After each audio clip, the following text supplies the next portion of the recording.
I'm here to talk about success.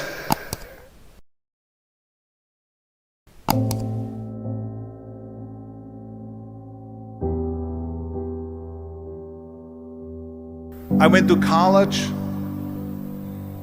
I went and worked out 5 hours a day, and I was working on construction, because in those days in bodybuilding there was no money. I didn't have the money for food supplements or anything, so I had to go to work. So I worked on construction. I went to college. I worked out in the gym, and at night from 8 o'clock at night to 12 midnight I went to acting class 4 times a week. So I did all of that. There was not one single minute that I wasted. And this is why I'm standing here today. With the age of 20, I went to London and I won the Mr. Universe contest as the youngest Mr. Universe ever. And it was because I had a goal. You see, if you don't have a vision of where you go, and if you don't have a goal where you go, you drift around and you never end up anywhere. 74% hate their job in America. The majority of people don't like what they're doing, because they're really not doing it because they didn't have a goal and they followed this goal. They just aimlessly drift around, and then all of a sudden there's a job opening, so they get that job because you have to work. But then when you work, it's a chore. It's work. It's not fun. So if you think about, only a quarter of the people really enjoy what they're doing in life. So people always ask me, when they saw me in the gym in the pumping iron days, they say, why is it that you're working out so hard? 5 hours a day, 6 hours a day, and you have always a smile on your face. The others are working out just as hard as you do, and they look sour in the face. Why is that? And I told people all the time, I said, because to me, I'm shooting for a goal. In front of me is the Mr. Universe title. So every rep that I do gets me closer to accomplishing that goal, to make this goal, this vision, turn into reality. Every single set that I do, every repetition, every weight that I lift will get me a step closer to turn this goal into reality. So I couldn't wait to do another 500-pound squat. I couldn't wait to do another 500-pound bench press. I couldn't wait to do another 2,000 reps of sit-ups. I couldn't wait for the next exercise. So let me tell you something, visualizing your goal and going after it makes it fun. You got to have a purpose. No matter what you do in life, you got to have a purpose.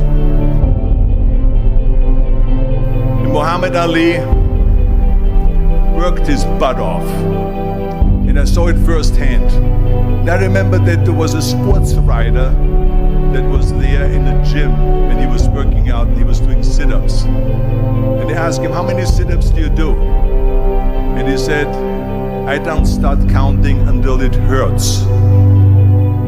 Now think about that. He doesn't start counting his sit-ups until he feels pain. That's when he starts counting. That is working hard. And so you can't get around the hard work. It doesn't matter who it is. Work your ass off. There is no magic pill. There is no magic out there. You cannot get around. You have to work and work and work. Make sure of this and make sure of that and all that stuff. So it's work. And it drives me crazy when people say that they don't have enough time to go to the gym for 45 minutes a day and work out. Or to do something for 45 minutes to an hour a day to improve. If it is physically improve or if it is mentally to improve. Imagine you read 1 hour a day about history. How much you will learn after 365 hours in 1 year. Think about if you study about the history of musicians, of composers, how much you would know. Imagine if you would work on a business, on some business that you want to develop every day for an hour. Imagine how further along you will go and get.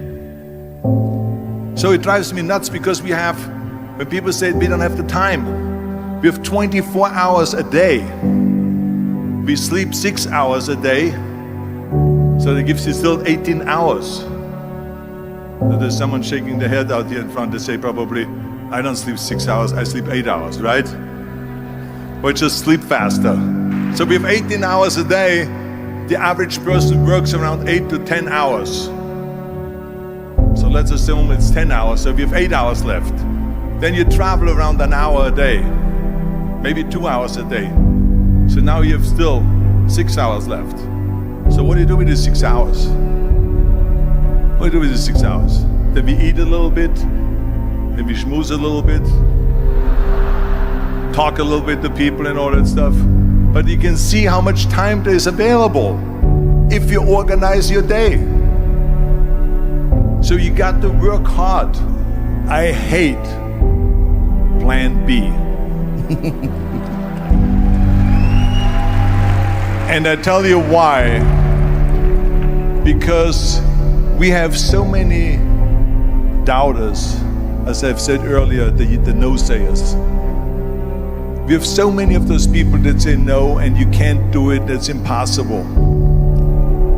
That is okay because we just turn off, as I said earlier, and we listen and we hear the no being a yes.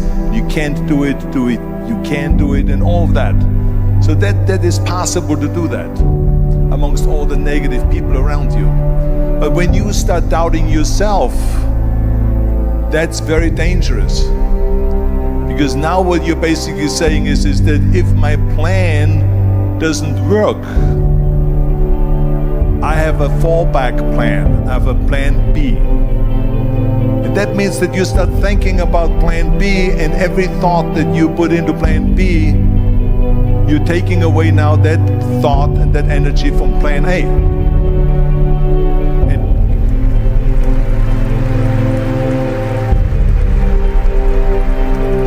And it's very important to understand that we function better if there is no safety net, because plan B becomes a safety net. It says that if I fail, then I fall and I get picked up and I have something else there that will protect me.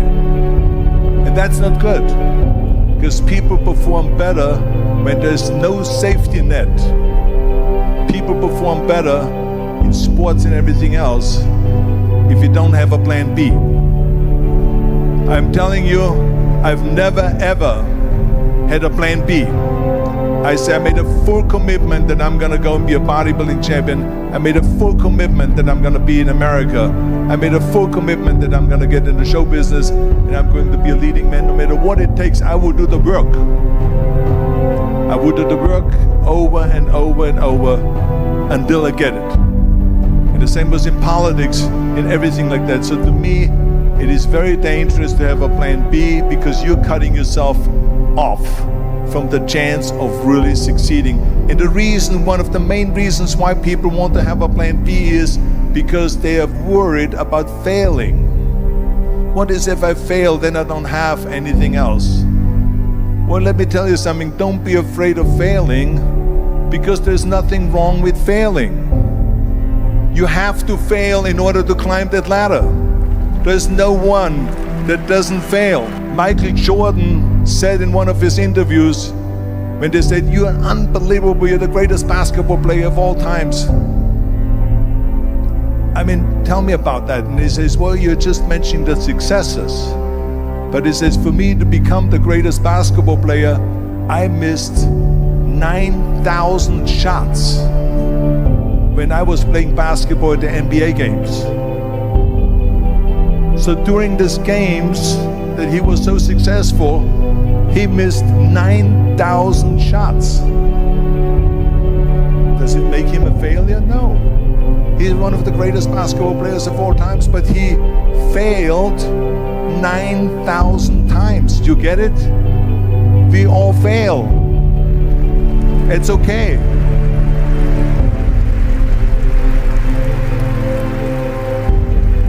What is not okay is that when you fail, you stay down. Whoever stays down is a loser. and winners who fail and get up, fail and get up, fail and get up. You always get up. That is a winner. That is a winner.